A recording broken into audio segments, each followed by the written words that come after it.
Hello student, எல்லாரும் வந்து பார்த்தா சயின்ஸ் எக்ஸாம் நல்லபடியா எழுதிருப்பீங்கன்னு நினைக்கிறேன். உங்களோட சயின்ஸ் மார்க் எவ்வளவு வரன்றதை கீழ கமெண்ட்ல தெரிவிங்க.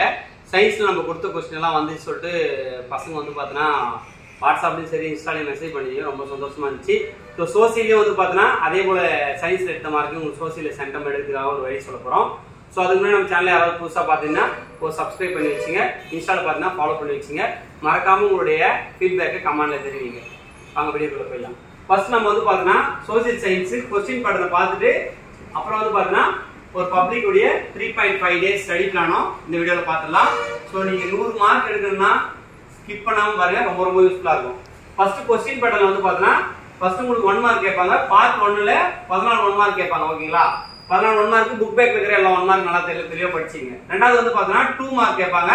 உங்களுக்கு வந்து பார்த்தா மொத்தம் 10 2 மார்க் எழுத சொல்லுவாங்க. 15ல இருந்து 28 நம்பர் வரைக்கும். அதுல 28வது क्वेश्चन வந்து பார்த்தா கம்பல்சரி क्वेश्चन. ஓகேங்களா? அதுக்கு அப்புறம் வந்து பார்த்தா 5 மார்க் கேட்பாங்க. 5 மார்க் வந்து பார்த்தா பார்ட் 3. ஓகேங்களா? மொத்தத்துல கேட்பா 10 क्वेश्चन எழுத சொல்லுவாங்க. ஓகேங்களா? அதுல வந்து பார்த்தா டைம் லைன் வரும், வேர்ல்ட் மேப் வரும், ஒரு டிஃபரன்ஸ் பிட்வீன் வரும். ஓகேங்களா? அதுக்கு அப்புறம் வந்து பார்த்தா பார்ட் 4ல வந்து பாத்தீங்கன்னா உங்களுக்கு 2 8 16 மார்க் கேட்பாங்க. அதுல வந்து பார்த்தா கம்பல்சரில கேட்பாங்க. என்ன கேட்பாங்கன்னா क्वेश्चन நம்பர் 44A ஹிஸ்டரியில இருந்து கேட்க அதிக வாய்ப்பு இருக்கு, 8 மார்க். அதுக்கு அப்புறம் வந்து பார்த்தா 44B வந்து பார்த்தா நான் இம்பார்ட்டன்ட் क्वेश्चन கொடுக்குறேன், அதுக்கு நல்லா தெளிவா படிச்சீங்க. அதுக்கு அப்புறம் வந்து பார்த்தா 45A ல அவுட்லைன் மேப் வந்து பார்த்தா இந்தியா கேட்க அதிக வாய்ப்பு இருக்கு. அப்புறம் 45B ல அப்புறம் தமிழ்நாடு மேப் வந்து பார்த்தா அவுட்லைன் கேட்பாங்க. சோ இப்போ உங்களுக்கு क्वेश्चन பேட்டர்ன் ஒரு அளவுக்கு உங்களுக்கு வந்து பார்த்தா தெளிவா புரிஞ்சிட்டு இருக்கும். சோ நோட் பண்ணீங்க. இப்போ வந்து பார்த்தா ஸ்டடி பிளான் போயிடலாம். ஓகேங்களா? எதுக்காக क्वेश्चन பேட்டர்ன் படிச்சாதான் நம்ம வந்து பார்த்தா ஸ்டடி பிளான்ல அதை எக்ஸிக்யூட் பண்ண முடியும். சோ அதுக்காக தான். இப்போ வந்து பார்த்தா எல்லாரும் சயின்ஸ் எக்ஸாம் எழுதிட்டு வந்திருக்கீங்க ஏப்ரல் 11 அன்னைக்கு. ஓகேங்களா?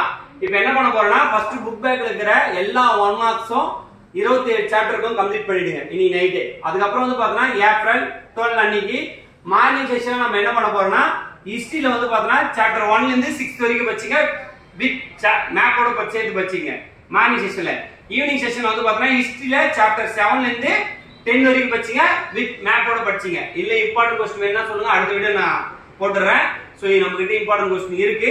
அதுக்கு அப்புறம் வந்து பார்த்தா ஏப்ரல் 13ல வந்து பார்த்தா மார்னிங் செஷன்ல ஜியோகிராஃபில சாப்டர் 1ல இருந்து 7 வரைக்கும் படிங்க, வித் மேப்போட படிச்சீங்க. ஈவினிங் செஷன் வந்து பார்த்தா சிவிக்ஸ்ல சாப்டர் 1ல இருந்து 3 வரைக்கும் படிச்சீங்க. ஜியோகிராஃபில ஏதாவது பெண்டிங் வச்சிருந்தீங்கன்னா அதை கம்ப்ளீட் பண்ணீங்க. ஓகேங்களா? அதுக்கு அப்புறம் வந்து பார்த்தா ஏப்ரல் 14 உங்க எல்லாருக்கும் தெரியும் தமிழ் வருடப்பிறப்பு. அதுக்கு அப்புறம் வந்து பாத்தீங்கன்னா உங்களுக்கு அன்னைக்கு ஃப்ரீடமா இருப்பீங்கன்னு நினைக்கிறேன். சோ படிக்காம மட்டும் இருக்காதீங்க. சோ டைம் ஸ்பெண்ட் பண்ணீங்க. சிவிக்ஸ்ல சாப்டர் 4ல இருந்து 5 கம்ப்ளீட் பண்ணீங்க மார்னிங் செஷன்ல. எக்கனாமிக்ஸ்ல மார்னிங் செஷன் வந்து பாத்தீங்கன்னா 1 to 5 கம்ப்ளீட் பண்ணீங்க. நீங்க எந்த டைம் வேணுமோ அந்த டைம் அலோகேட் பண்ணீங்க. சோ ஈவினிங் அப்புறம் என்ன பண்றீங்கன்னா 27 சாப்டர் வந்து பாத்தீங்கன்னா ரிவிஷன் பண்ணுங்க. அதுக்கு அப்புறம் வந்து டைம் லைன் நல்லா செக் பண்ணீங்க, மேப்பை செக் பண்ணீங்க, டு யூ நோ क्वेश्चन கேட்பாங்க அதெல்லாம் செக் பண்ணீங்க. அப்புறம் 1 மார்க் ரிவிஷன் பண்ணீங்க. மார்னிங் செஷன் திரும்ப 1 மார்க் மட்டும் ரிவிஷன் பண்ணிட்டு क्वेश्चन ஏதாவது உங்களுக்கு கன்ஃபியூஸ் ஆதா அதெல்லாம் ரிவிஷன் பண்ணீங்க. சோ நீங்க இந்த ஸ்டடி பிளான் படி படிச்சீங்கன்னா கண்டிப்பா நீங்க சோசியல்ல ஃபுல் மார்க் ஸ்கோர் பண்ணலாம். தெளிவா சொல்லிடுறேன், நீங்க சோசியல்ல ஃபுல் மார்க் ஸ்கோர் பண்ணனா புரிஞ்சு படிச்சா மட்டும்தான் சோசியல்ல ஃபுல் மார்க் ஸ்கோர் பண்ண முடியும். ஏன்னா உங்களுக்கு இது எல்லாமே நடந்து முடிஞ்ச ஒரு விஷயத்தை தான் உங்களுக்கு வந்து பார்த்தோன்னா பாடப்பகுதியில கொடுத்துருப்பாங்க. ஓகேங்களா? ஹிஸ்டரினாலே வரலாறு எல்லாருக்கும் தெரியும், சிவிக்ஸ்னா அரசியலமைப்பு சட்டம், அப்புறம் வந்து பார்த்தோன்னா ஜியோகிராஃபி, அப்புறம் வந்து பார்த்தோன்னா எக்கனாமிக்ஸ், இது எல்லாமே நடந்து முடிஞ்ச ஒரு விஷயத்தை தான் உங்களுக்கு வந்து பார்த்தோன்னா சோசியல்ல கொடுத்துருப்பாங்க. ஸோ அது ஒரு கதையா படிச்சிட்டீங்கன்னா கண்டிப்பா ரொம்ப ரொம்ப யூஸ்ஃபுல்லா இருக்கும். கண்டிப்பா சோசியல் நல்ல மார்க் ஸ்கோர் பண்ணலாம். உங்களுடைய சயின்ஸ்ல எவ்வளவு மார்க் எடுப்பீங்கன்றத கமெண்ட்ல தெரிவிச்சிருங்க. இந்த வீடியோ யூஸ்ஃபுல்லா இருந்தா ஒரு லைக் பண்ணிட்டு ஃபாலோ பண்ணி வச்சுங்க.